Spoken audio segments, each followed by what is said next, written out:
of what I have noticed. First and foremost, I realized that for the period under review, there was reduction in service activity costs by 17.2%. And you also increased your IGF by 15%. I also realized that there was a net overall performance in the previous year amounting to a deficit of 821,234 to a surplus of 5.5 million, which I also think is worthy of note. And lastly, there was also an increase in current asset base from 3.2 million to 8.1. Can you briefly tell us the secret behind this effort? This your success. Thank you, Mr. Chairman. During this period under review, we intensified our post-market surveillance activities and also increased our port activities. When we do so, we normally would pick up a lot more of, say, unregistered products on the market. Also pick up some products that are coming in through the port. That is the way that we also generate revenue, because when you pick up unregistered products, they would come in and also pay registration fees. So with that, we actually generate revenue. So we actually, when we can do more activities, we generate more revenue. That is how we operate at the Food and Drugs Authorities. Thank you. Would you like to challenge yourself as one of the entities within our financial, our system to go without government subvention? Thank you, Mr. Chairman. Yes, we would. I think when I was here last week, Chairman asked, and I said we are one of the agencies that are willing to do that, and we're taking up that challenge. Do you have a deadline for this, or your target period for this? Well, that decision will not be her decision. It's a government decision. Yep. So, if she's aware of any indication, she can say so. But if not, it's the government that will take the decision. That we are giving you 5 years to prepare yourself to win off subvention, or from next year, you are off. That's the decision of government. Okay, Mr. Chairman, let me rehash my question. I will rephrase it. Should you be given 2 years from now to go on your own, will you be able to meet that deadline? Mr. Chairman, if we are, we will work towards meeting that deadline. We'll work very hard towards meeting that deadline. Thank you. Honorable Tinyasi. Thank you, Mr. Chairman. Despite the good performance, I want the accountant to look at this.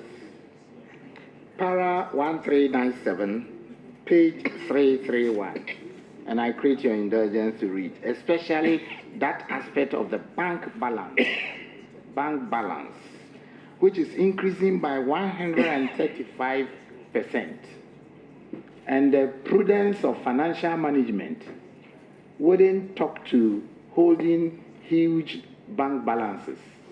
There should be some means of investment elsewhere to earn more to improve the system. How are you addressing that? The huge bank balance and the alternative of investment to earn something for the organization. The Food and Drugs retains 50% by law IGF, and by administrative approval, certain years we get 75%.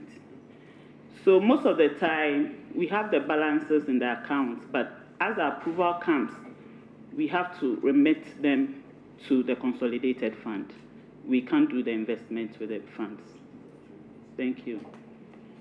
Are you therefore saying that the 100% holding is partly consolidated fund monies that you are holding? Most of the time, yes or no. Okay, as a federal, indebtedness of GET Fund and the Ministry of Health, 400,000 and then 159,000, totaling 559,000. What is the position now? Honorable, please, did I hear you say GET Fund?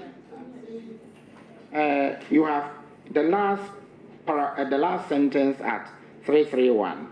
The increase in the accounts receivable was due to the Ministry of Health. The increase in the accounts receivable was due to the Ministry of Health and Get Fund indebtedness of 400,000 and 159,242, respectively, to the authority. Meaning, and I'm saying, what steps are you taking to get this money? The Get Fund has paid everything in full. Ministry of Health, as a date, has paid 200,000, and we still have the 200,000 in our accounts. Thank you. Which means you're still going to hold more money, which is not to be paid to the consolidated fund. And my advice should be taken seriously. Thank you, Honorable Bupi. Honorable Apak. Thank you, Mr. Chairman. Mr. Chairman, my question is predicated on an initial search for clarification. So, Chairman, I would want to know if the FDA is also responsible for the licensing of pet food. Pets, as in dogs and cats. Mr. Chairman, thank you for the question. Yes, we are responsible for licensing of dog food. Thank you, Mr. Chairman. In an earlier response to a question posed by a colleague, it was indicated that part of the reasons accounting for a rather admirable internally generated fund amount had to do with unregistered products. I want to know what regime is in place to ensure that all pet food coming into the country is identified and properly registered.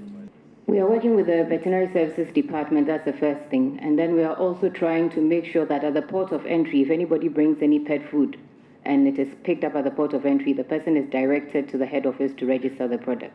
Thank you very much, Mr. Chairman. Mr. Chairman, my last follow-up, and this is more of a suggestion based on my own experience, matters to do with revenue loopholes and fraud at the ports. I would want to suggest that the agency intensifies and perhaps even looks at increasing its personnel at our ports of entry. As I speak now, I know of several pet food varieties currently in the system that I know have not been registered. Thank you, Mr. Chairman. IGF performance. You said you usually register drugs, registration, and then through post-market surveillance, you detect unlicensed drugs or drugs which have been imported into the country with their permit. So you usually ask them to come and then do the right things. So through that, you make IGF. Or you didn't say that? Does it include drugs? It does include drugs, Mr. Chairman. Sometimes it includes drugs. Our post-market surveillance activities would include drugs, yes. So when you uncover drugs which have been brought with that permit, do you also regularize and through that you make IGF? We would sanction the importer. It depends on what the situation is.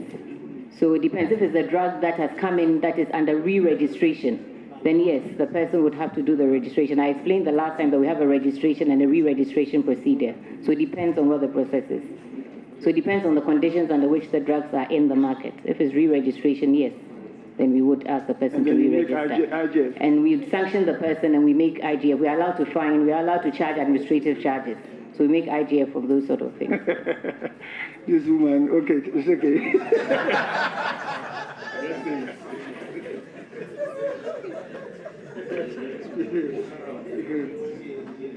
Thank you, Chairman.